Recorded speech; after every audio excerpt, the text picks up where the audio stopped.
Hello and welcome to the build-up here on Ballsy in partnership with Ladbrokes. Every week we look ahead to the biggest events of the sporting weekend. It's been a busy week, actually. We've already spoken to Stephen Ferris about the return of the URC this weekend, so you can listen back to that on the podcast or on YouTube or wherever you're watching this, really.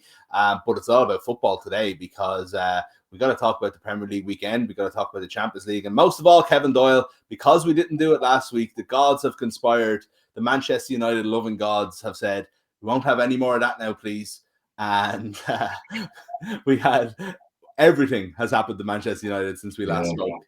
You were on Premier. I was watching the post-match. I don't know what you'd call it, a debrief or post-mortem with yourself and Kenny on Premier Sports on Saturday. And I got at one point, just we're even talking about Alex Ferguson coming back in, like it had reached that level. Kenny Cunningham, yeah, that was his addition to proceedings. Poor Alex getting dragged out of retirement for the rest of the season. Oh God! Well, whatever about it. Like, I mean, it was an interesting night last night, I suppose, and like, you know, not a bad way for Michael Carrick. If he does have one European game, then it's not a bad way to do it. Yeah. Certain improvements there, also certain problems. You would have to say it wasn't a miracle by any means. But like, have you ever seen anything like Saturday? First of all, and just like, I know United have had bad results in the past and they've had bad runs in the past, but there was something about as the goals kept going in the last couple of minutes at Vicarage Road where you're just thinking, I think we're nearly at unprecedented levels of football team collapse here. You know, it's in like it had never been more obvious that no matter what, there was no turning around here anymore. It was probably a good thing, to be honest. It made it just no decision to be made. They had to change the manager. You know, even if it had been 2-1 or whatever, and they were putting in a good second half performance until Harry Maguire got himself sent off. They should have equalised a couple of times. Ronaldo missed a couple of good chances, but that was putting Solskjaer out of his misery. Those couple of goals right at the end just to make sure he was gone. And I think, listen, we've been speaking about it. I said the first time we didn't speak about it last weekend. We've been speaking about it for basically 2 years every week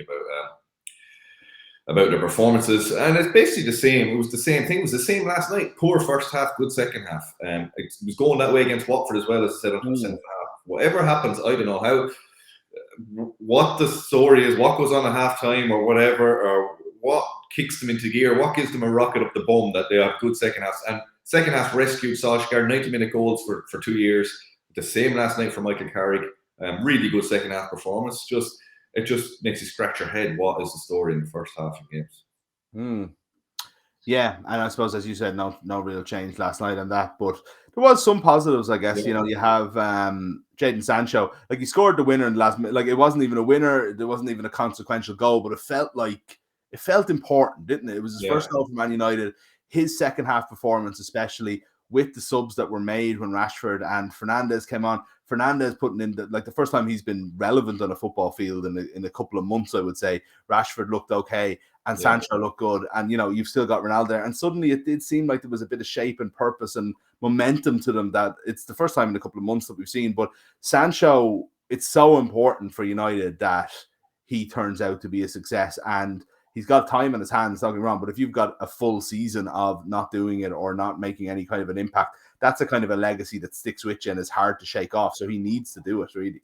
Yeah, he looked sharp and fit at times last night as well. You know, he looked leaner. Like, in fairness to him, he hasn't been played a whole lot to get. This is the 2 games in a row he's played now, you know. He's a 70-something million pound player, potentially rising to 120 or 30, I think, is the deal. Like, he should be playing every week and given the chance to settle in and get going, and he hasn't been. So, positives from that, I thought. And in the Watford game, he put in a couple of unbelievable crosses as well for Ronaldo. And he looked to be a player. He looked like a really sort of nearly traditional right winger last night as well, the way he played. Looking to take on his man and whip in across early. So, yeah, definitely positives. Positives from the reaction of Fernandes being dropped. Positives from when he came on and how good he was when he came on, because he said he hasn't done a thing not that he hasn't done a thing, but he's played really poorly. Watford summed them up a couple of times. He tried to clear the ball. The first goal, he was booted up in the air and they went and scored from it. So to see his reaction, and that was a positive reaction when he came on, he made a difference. For Carrick, you know, I don't think Solskjaer would have dropped him. For Carrick to make that decision, temporary charge, first game, to go, you know what, best player for the last year, up until the last few months, big player in the team, I'm going to drop him. You know, that was to me a great signal, a great thing to do. Makes everyone realize, listen, no one's safe here. If you want to drop Fernandes, you can drop any of us.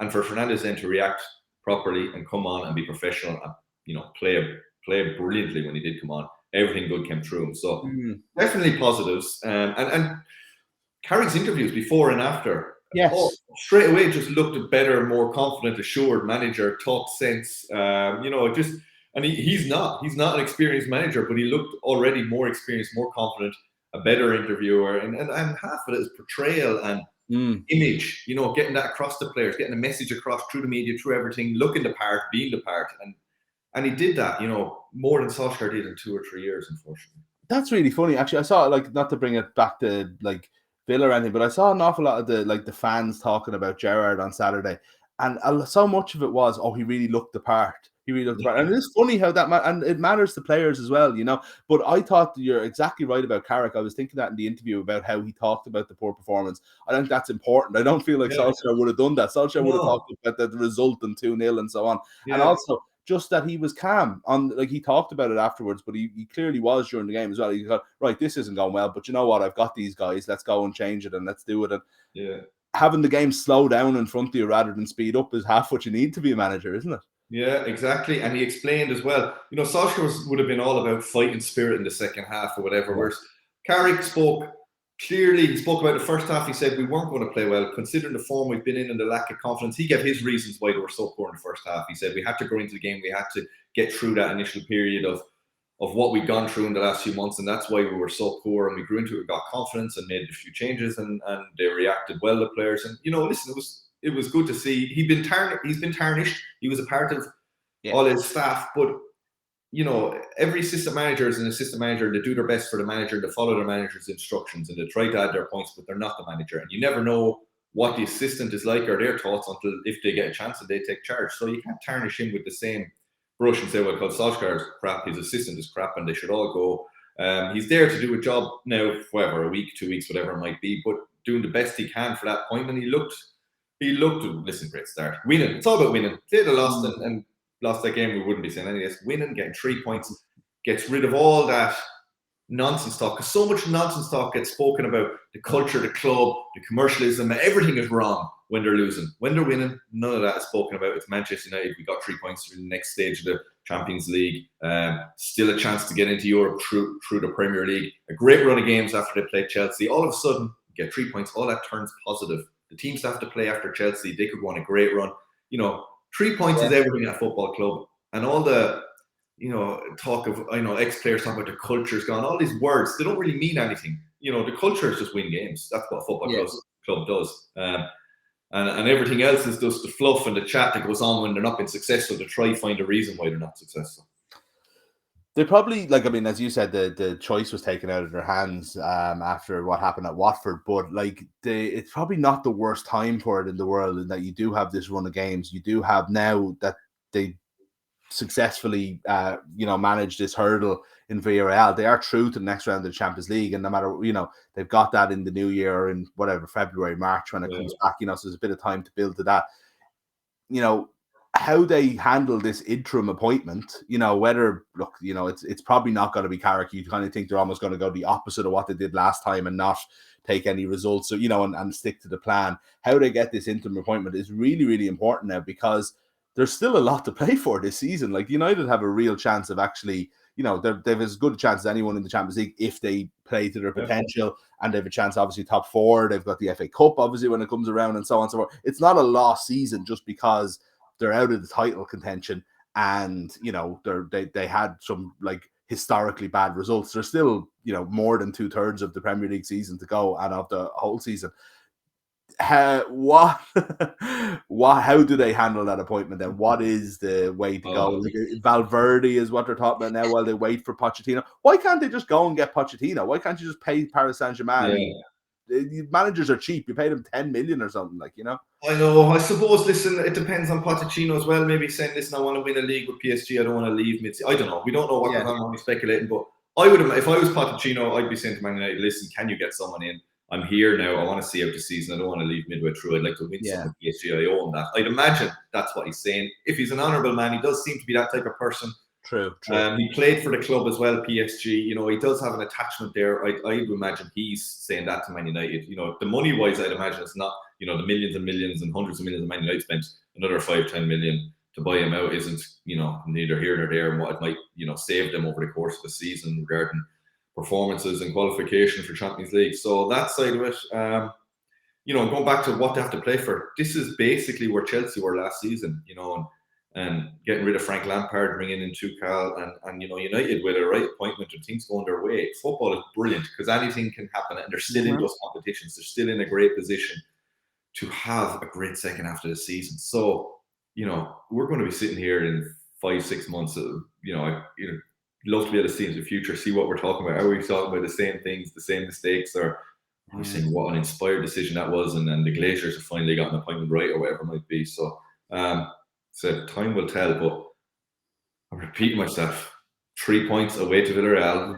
Great way to just start and get everyone talking positively and realizing they've got as good a squad of players, of individuals as anyone. They haven't got a good team. How can you get those guys as a team, especially the back four? How can you work on them? They're so all over the place. They're so indecisive, lack of aggressiveness and closing people down, lack of awareness where each other are. How can you work on that back four and get them, you know, playing out from the back properly? Everything that's wrong with them in the moment, whether it's confidence or just organization, I don't know, but how can you turn that around? Because on paper, they could have as strong a squad as anyone, potential Champions League winning squad. So maybe midfielder in January, or getting Pogba, if a new manager can come in, somehow rope Pogba into putting in some performances for the rest of the season. Yeah. Pogba's some enigma, isn't it? It's like, you know, just like it's like as if he's just disappeared again now, and you kind of don't expect to see him for a few weeks, and it'll come back, and then it'll be talking about a new contract, and it's this ongoing round and round with him. But look, who are, you know, you mentioned that they don't have too bad a run of fixtures coming up, but they've probably got as bad a fixture as they can get at the weekend. We'll get a prediction off when we do Ladbrokes 1, 2, 3 in a few minutes. But Chelsea rampant last night, you know, to beat Juventus 4-0. It might not be the Juventus of 3 or 4 years ago who were Champions League contenders and were winning Serie A at a canter. It's not that team anymore, but it's still a European giant that comes to Stamford Bridge, and they're just cast aside, you know, and they're looking more like European champions, you know, almost this season from the start than they did last year when they went and won it, you know. They just seem so comfortable, especially in Europe. Yeah, they did last night. And Juventus, like, they're level on points with Juventus. They're behind them going into that game. So Juventus aren't, you know, they're not going that bad, and they have picked up a little bit in Serie A as well. The only negative for Chelsea last night, could be a big blow, could be a sort of a turning point or something that would knock them out of stride, was Kante went off injured in the first half. And he's their best player. I don't care. I think everyone would probably agree with that. Maybe a few wouldn't, but he's the one that makes everything work there. He lets everyone else get on with it and do what they want to do. And he gets, you know, as a midfielder, he's just brilliant at covering, and also nips in a few goals and gets forward more than used to. So he's the one negative, I think, for Chelsea. You know, looking at things turning in Manchester United's look, that could be something that, you know, McTominay and Fred aren't great. But tell you what, they showed in the second half they had a bit of bollocks, I suppose, about them last night. They did look better in the second half. They won a few tackles and passed the forward a few times, and they don't have to face Kante, who's just so far ahead of them at the moment. Chelsea without him aren't the same Chelsea, in my opinion. So, yeah, interesting if he can get a lot of games between now, you know, in the next 10 weeks, trying to squeeze in a lot of matches, and potentially be missing for all that. So it could be a blow to them. But they have a strong squad. Seen the bench last night, who they could bring on. You'd imagine they can cover for him, but he is one player. You say, you know, very difficult to find a replacement for him. Yeah, no, absolutely. They've probably got Saul to bring in and give him a run of games, and obviously they've got Jorginho in there so they can change the shape and so on and so forth. But there's no replacing Kante, as you say. He's having a scan today, I think, or at least an assessment today. So we'll probably find out more by the end of the day as to how bad his knee injury is. Ben Chilwell went off in that game, so he's been playing well. So yeah, I suppose as with any team, it's a couple of injuries or a couple of losses of form or whatever away from it not looking also bright. But Chelsea obviously are looking strong. United or Man City looking very strong. Liverpool were so good at the weekend as well. Like, I don't know if you saw that Arsenal game, but it was as good as I've seen Liverpool play for a long time. They were just scintillating. They could have won 8-9-0 easily against a team who were in good form. And it just makes, like, it does feel like if everything goes to plan, and how many times have we had this? We haven't had a 3-horse race in, I don't know. I mean, has a 3-horse race even gone to April or May in the last 15, 20 years? I'm not sure it has. But all the signs are there this year that none of these 3 teams are going to completely slip away, and they'll at least keep in touching distance. Could be fun. Yeah, you say that. We'll know at the end of January. So much can change so quickly. But, watching Liverpool, I did see it. I saw most of it. And because I was watching it because I thought I tipped Arsenal to play well and get something from the game. A lot of them they did, won 2-3 last week. They let me down. The others were all right. I think got the results right. But, listen, Mick, it is so even now. There's just, it goes back to nearly those 3 teams. They're all got strong squads, all got a lot of money, all signing good players, and all got good managers. It's unusual to get the 3 combined at the one time. So it makes for an interesting one. For the neutral, I don't support any of the 3 of them. Interesting one for Man City, Champions League wise, because that's the one they want. Premier League, listen, I would imagine they'd like to win it, of course, but Pep Guardiola's whole aim, or you hear in his interviews over the last years in Manchester, his aim to win the Champions League. He hasn't done it without Lionel Messi, I suppose, is what, he won it with Barcelona at their peak, and Lionel Messi at his peak, and he went to Bayern Munich and didn't win it. So that's the one for him, I suppose. He might, if you're talking about a team who might focus a little bit more on one than the other. The other 2, Liverpool, Chelsea. Listen, at the moment, it's hard to look beyond Chelsea.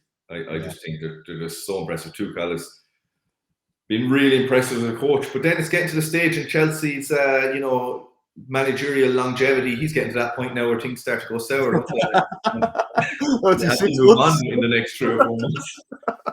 They've got their year out, our manager, and their success, and it's time for the next guy. Yeah, absolutely. Yeah, there's a few people. Avram Grant and Gus Hiddink are already fighting it out for the interim job, as we wait for it all to collapse. Big Phil's waiting for the call again. Absolutely, yeah. Okay, well, I randomly put you on the spot for a title conversation at the end of November, but it was just something that dawned on me while watching Liverpool. Again, I just thought that they were so impressive, and they'd had a couple of bad results, and the same has happened with City. They seem to kind of slip it and then just kick back into form, which is, I suppose, the sign of a title contender. Moving on to 1-2-3 then this weekend. A couple of kind of weird games it must be one of those weeks where they just decide to go all in the main event when they pick their TV games. But look, they're interesting in their own way. This is where we can pick 3 scores in the games at the weekend, select the games at the weekend on Ladbrokes.com or on the Ladbrokes app. Play it for absolutely free. You pick the scores. If you get one right, one score line completely correct, you get a €1 free bet. If you get 2, you get a €5 free bet. And if you get all 3, you win €100 cash. Kevin, as he was saying, was let down a little bit by Arsenal last week. He's going to have another go here at the games this weekend, starting on Saturday night with Brighton and Leeds. Kevin, Brighton had been on good form. They lost to Villa at the weekend, but Leeds just continuing to struggle. They're in 17th. You feel like they're going to kind of like kick out of it, and that they're on the verge of good form, but every week they just seem to get a draw or a 1-goal loss, Yeah, they were okay in the first half against Spurs. This is Spurs' new manager. This probably suffered with that. And Brighton the same. New manager at Villa, and you get that bounce. Brighton come up against them. I'm going to go with a draw in this one, Mick. I think Leeds will get out of that situation. It's an easy one, I think, to call for a draw in this one. Both teams, I'd say, would be happy enough with a draw as well. So, yeah, I go for a score draw, Nick, 1 apiece. 1-1. That's what I have too. Not that matters, but I think Brighton had before the Villa match, they'd been unbeaten in 6, and I think they'd drawn 5 of those games. So they like a draw. Brentford versus Everton then on Sunday afternoon. Brentford in a cracker of a 3-3 draw last weekend. Everton just continuing to struggle, just well beaten again at the weekend. But you would have expected that. These are the results they have to, like, if Benitez is going to hang on, he's got to start beating the likes of Brentford pretty quickly. Yeah, understandable to get beat by Man City, I suppose. But he's under pressure, and he's been under pressure from day one. After managing Liverpool, a lot of people still, haven't forgiven him for that, I suppose, or Everton fans haven't taken him because of that. So it just adds a bit more pressure, less patience, I suppose, for him to try to get things right. So yeah, in this one, I'm trying to see what did I have down. I was going to go for a Brentford home win. I think it just doesn't look happy at Everton. Doesn't look right. I'm going to go for Brentford. Are impressive at home. Good game against Newcastle, actually. Enjoyable anyway. They probably wouldn't be happy conceding 3 goals, but for the neutral, I'm going to go with a 2-1 home win. There you go. Brentford to beat Everton 2-1 to get Rafa the sack and Pochettino to take over at Goodison before United have even approached them. Chelsea United then, 4:30 Sunday. Yes. This is United, just like kind of bear in mind it's Solskjaer, it's post-Solskjaer, but we're talking about a big three there a few minutes ago, and we've seen what's happened. Liverpool obviously beat them 5-0 at Old Trafford. City, if anything, were even more dominant against United than Liverpool were, and now they face Chelsea. It's they haven't looked like they can live with the top team so far, but is that Michael Carrick bounce going to be enough at Stamford Bridge? Oh, listen, I'm just a sucker into Man United fans. The romanticism of it, I can't say that they're going to. I'm going to go for a great game, 2-2 draw. Wow. Chelsea missing Kante as well. Just things turn in a season, and this is the point where it turns. So, Man United getting something at Chelsea, what result that'd be for them? I don't know. Listen, a bit confident. Like, they'd have to have confidence in that Villarreal game, that second half. It can't be any lower than it was beforehand. They got through that game, got a win. As we said, Sancho getting off the score sheet and Fernandes playing well, just little things. So, I'll go for a draw, 2-1. Okay. I see where you're coming from. The other side of that is Romelu Lukaku revenge game, 3-0 to Chelsea, and United proved they still can't live with the top teams. Very possible. Yeah, very possible. Two sides of the same coin. United are missing their 2 centre halves as well, or that's probably not a bad thing. To be honest, it's going to be Bally and Lindelof. Brown's obviously injured and Maguire suspended. So listen, it's not like so they haven't been great checks in back anyway, so it should be no difference. Yeah, and is he back or he was? I don't know, but I hope not. So it could be a back four: Wan-Bissaka, Lindelof, Bailly, and Telles. Telles delivery. I think Telles is a better player. I know I've been saying this on here for a long time. I think Telles is a better player, and Shaw's form this season has been atrocious. So if he is back, he should be on the bench in my opinion. But Telles looked decent enough last night, I thought. Dawned on me last night as well that David De Gea has been back in form in a terrible team basically all season, and we talked a lot about him when he wasn't doing it, and those conversations don't happen when somebody kind of gets their form back and becomes one of United's biggest, most important players again. It is kind of unfair the way it works sometimes when we talk about these things. We kind of focus on the negative. Yeah, he saved in the start of the second half was just unbelievable. And that's the little thing again, talking about that's either 1-0 down and heads down and game over, or he makes that save and they go up and score not long afterwards. So he's he's in the top 4 or 5 highest paid players in the Premier League. So he'd want to be playing well, and Man United have 4 of the top 5 highest paid players in the Premier League. So you'd expect a few of them to be able to show a bit of form at some stage. But listen, when he gets paid or doesn't get paid, he's to play well, and he did. And he's saving penalties as well, Mick. Yeah, saves one in how many years, and then saves 2 last weekend. Yeah, absolutely. Yeah, so nice that he found that touch after a long old gap. Okay, so the 4 of the top 5 paid Premier League players in the Premier League should at least get you a 2-2 draw in Stamford Bridge, says Kevin Doyle. So his 1-2 free picks on Ladbrokes.com or on the app right now is Brighton 1, Leeds 1 this weekend. Brentford 2, Everton 1, was it? And Chelsea 2, United 2. So that should be fun. You can play yourself right now on Ladbrokes.com. Play for free. Pick your 3 scores. If you get 1 right, you get a €1 free bet. If you get 2, you get a €5 free bet. And if you get all 3, you win €100 cash. Kevin, thanks a million for that, and enjoy the games of the weekend. Enjoy Chelsea United. Cheers, mate. You too. Thanks a million to Kevin. If you missed yesterday's show with Stephen Ferris, we looked ahead to the URC, talked a little bit about Ireland's November campaign as well. You can listen back to that on the podcast or watch it on YouTube, wherever you might find our stuff. If you're having a bet on the football, on the rugby, anything else at all, please always gamble responsibly. Visit dunlewy.net for more information. We'll be back with you next week.